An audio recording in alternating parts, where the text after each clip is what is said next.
Jadi ada lingkungan kerja yang membuat stres dan bagaimana apakah ada kriteria lingkungan kerja yang seharusnya ideal nih Mbak Azima supaya betul-betul membuat dan menciptakan kondisi well-being bagi karyawannya supaya dia tetap produktif.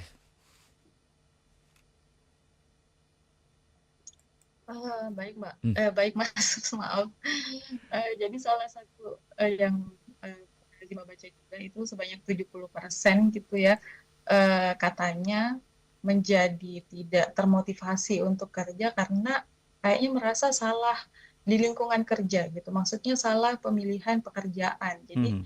ke minat gitu. Terus yang kedua memang karena kekecewaan, rasa frustasi, kecewa karena upahnya yang mungkin tidak sesuai dengan beban kerja atau memang upahnya tidak apa namanya tidak bisa memenuhi Mhm. keseharian gitu. Oke. Dan yang paling banyak memang dari salah satunya juga banyak apa lagi ya, mungkin yang dirasakan lingkungan kerja yang mungkin kotor, bau, Mhm. atau hambatan ya, hambatan komunikasi dengan pimpinan dan kolega juga bisa. Apa lagi ya?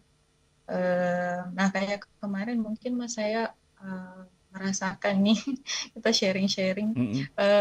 Jadi ada paket tuh ya, paket yang harusnya sudah nyampe 1 minggu sebelumnya, tiba-tiba terlambat, sedangkan paketnya sudah dibutuhkan gitu ya. Terus Azima ke sana lah, ke kantornya gitu kan. Mhm. Loh, kenapa nggak dipakai gitu, nggak dianterin? Ternyata dari adminnya sendiri mengatakan bahwa si eh, apa namanya kurirnya ini yang harus mengantarkan tidak sudah tidak masuk selama 1 minggu itu. Hmm. Nah jadi kan itu ada mungkin ada stres kerja di dalam situ yang tidak sesuai. Hmm. Terus juga dilihat ya lingkungannya kotor dan segala macam. Gitu. Akhirnya Oke. terjadi stagnasi produktivitas kerja. Gitu. Mhm. Mhm. Jadi stagnan berarti tidak berjalan dengan baik. Nah, si karyawannya tidak lagi memberikan jasa yang seharusnya diberikan. Mhm. Karyawannya tidak lagi menghasilkan produk yang sesuai dengan apa yang diinginkan oleh perusahaan gitu. Jadi ada stagnasi dalam sana ketika lingkungan kerja menjadi sumber stres atau menjadi stresor-stresor para karyawan ini. Jadi tidak lagi produktif Mhm. gitu, Mas. Nah, dalam kondisi seperti itu, Mbak, apa yang harus dilakukan ketika misalnya ketika bekerja di sebuah perusahaan yang kita merasa upahnya kok di bawah standar, kemudian jenis pekerjaannya kok nggak saya banget gitu ya, nggak sesuai dengan passion misalnya, lingkungan kerja yang kurang sehat tadi disampaikan, kemudian juga hambatan komunikasi dengan pimpinan kolega. Eh, Resign mungkin menjadi pilihan, tapi mendapatkan pekerjaan baru bukan sesuatu yang mudah saat ini, Mbak. Betul, Nah, apa yang bisa betul. dilakukan untuk mengembalikan ke track yang benar supaya kita bisa produktif? Itu memungkinkan atau seperti apa Mbak Azimah menyikapinya? Oke. Mungkin kalau sudah sebelum ke sana ya Mas ya, Mm-mm. berarti kan kalau sudah di dalam kondisi lingkungan kerja yang tidak kondusif seperti itu kan, ini terjadi tadi stagnasi produktivitas kerja ya, otomatis tinggal kayaknya menunggu waktu nih perusahaan atau lembaganya gulung tikar gitu kan. Oke. Akhirnya mengalami kebangkrutan. Ya itulah mungkin eh, pihak suatu lembaga atau pihak perusahaan mungkin bisa sedikit me, apa ya, memperhatikan kondisi eh, kesehatan mental dari karyawan-karyawan. Terus apa yang bisa dilakukan dari perusahaan-perusahaan ini Mm-mm. atau dari suatu lembaga tertentu, otomatis yang paling pertama sebenarnya simple ya. Kan Azima juga mungkin pernah mengalami stagnasi produktivitas kerja Oke. ini dan kayaknya semua orang akan mengalami stagnasi produktivitas kerja ini. Entah dari penyebabnya apa itu masing-masing, tapi kayaknya Azima pun juga merasakan dan kayaknya sepertinya semua orang akan merasakan itu. Mhm. Yang paling pertama ketenangan sih Mas ya. Mm-mm. Butuh dari karyawan ini kan butuh yang paling pertama ini tenang Tenang. dulu. gitu. Ya nggak Mas? Betul betul. Membutuhkan pertama ketenangan dulu nih. Eh, Mungkin dari kondisi karyawannya itu sendiri butuh ketenangan dulu. Terus yang selanjutnya mungkin yang paling pengalaman juga ya Mas ya. Ini Azima akhirnya bicara pengalaman. Sebenarnya butuh komunikasi yang baik di antara pimpinan ke karyawan dan di antara karyawan maupun ke karyawan. Jadi sebenarnya kalau ada hak dan kewajiban, ada deskripsi tugas yang jelas dan itu sudah diomongkan di awal, itu sudah dikomunikasikan di awal, itu akan berjalan lancar, itu akan lebih penerimaan dari si karyawan. Oh, hak saya seperti ini. Oh, sorry, ini tuntutan saya ternyata seperti ini. Kewajiban saya ternyata seperti ini. Walaupun di luar kewajiban, ketika diomongkan di awal, itu akan mengenakan ya nggak sih, Mas? Mm-mm. Mm-mm.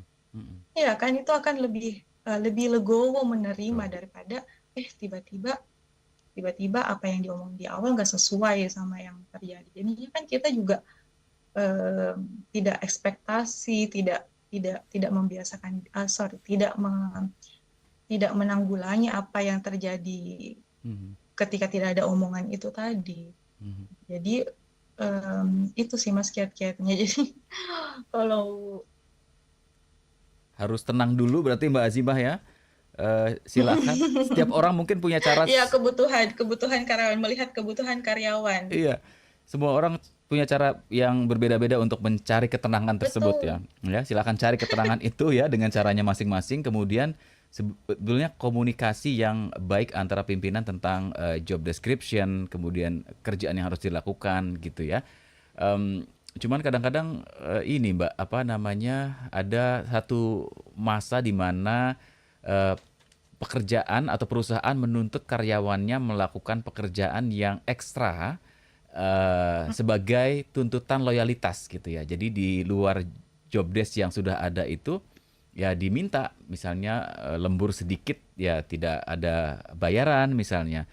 Nah, sampai batas mana seorang karyawan bisa menerima itu untuk memastikan bahwa kesehatan mentalnya terjaga, di sisi lain di saat yang sama juga tidak mengganggu produktivitasnya, Mbak? Baik, sebenarnya